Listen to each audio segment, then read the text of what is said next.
So the only thing I ever hear both Democrats and Republicans talk about is either Medicare or Medicaid, right? And most people talk about it because it's inexpensive. But there's so many other people, including myself, that have to pay all these high premiums, right? So through my employer, our healthcare is inexpensive for three people, right? But I even pay less than my mom does on Medicare. But the other problem is we also own a small business and there are no options for us and our employees. We pay through the roof for Medicare or for healthcare because you have limited options, right? And then I know people who, make a decent living, but they can't afford healthcare. There's $500 premiums, $9,000 deductible, so on and so forth. So I know that there's this discussion about Medicare and Medicaid, but what is the government going to do to address the overall problem that has not gotten better for like the last 15 to 20 years? And I do not want universal health care, and I don't want the government managing it because I don't think they'll do it effectively. But what are the options and who will do something about it?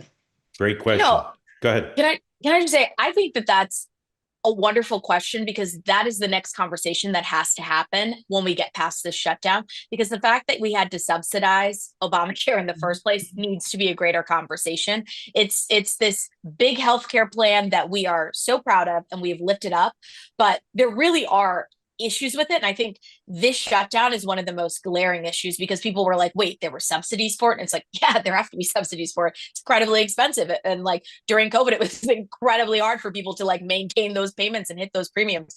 So I think past this shutdown, that has to be the next conversation of what are actually long lasting ways people can afford their healthcare. Because this is short term. Yep. Yeah. The other thing I wanted to say too is the way the insurance manages the requirements to get services for surgery, as an example. Like, oh, you have to do these 5 things that aren't needed in order to get the surgery, right? So it's even like how the insurance is managed and administered. Yeah. Very well said. Hogan. Even Yemisi just said that we need to address this issue once we get past the shutdown. I agree, Yemisi. We should open the government and get past this, then get past and have the conversation. This will be one of the defining issues heading into the midterms, no question about it. The House has set up a structure and has worked with both sides, Republicans and Democrats, to try and fix this problem.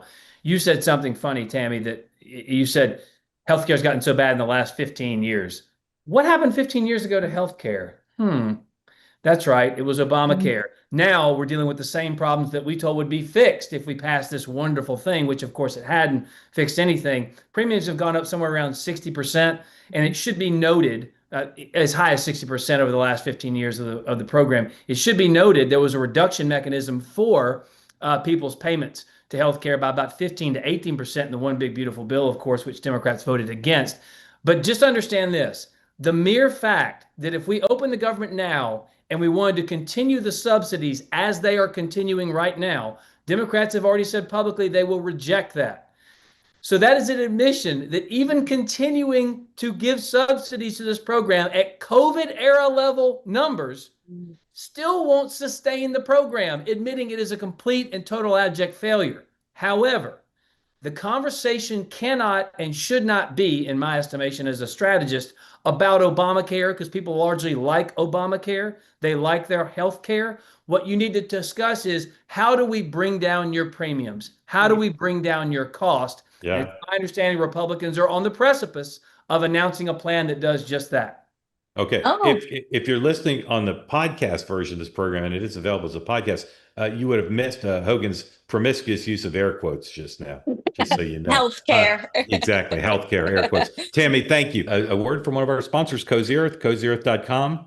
Right now, use the promo code 20% off for bamboo sheets or the shirts, anything you want, including the fan favorite Bubble Cuddle Blanket, all 20% off with the promo code 2way. And of course, the pants. I'm wearing the pants right now. People often say, Mark, are you wearing the pants? I am. They're not on camera, though. You're just going to have to believe me. But these all are extraordinarily comfortable, soft, and with the promo code 2way, extraordinarily affordable, 20% off. So go to cozyearth.com right now. Use the promo code 2way. Buy whatever you want, as long as you buy pants and the bedding, because home isn't just where you live, it's how you feel. Let's go home with Cozy Earth. Again, cozyearth.com, promo code 2way.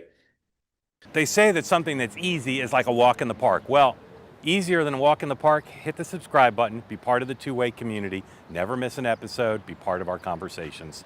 Thank you for your service to America. And don't forget, you can now listen to the morning meeting and 2 Tonight on Apple, Spotify, or wherever you get your podcasts.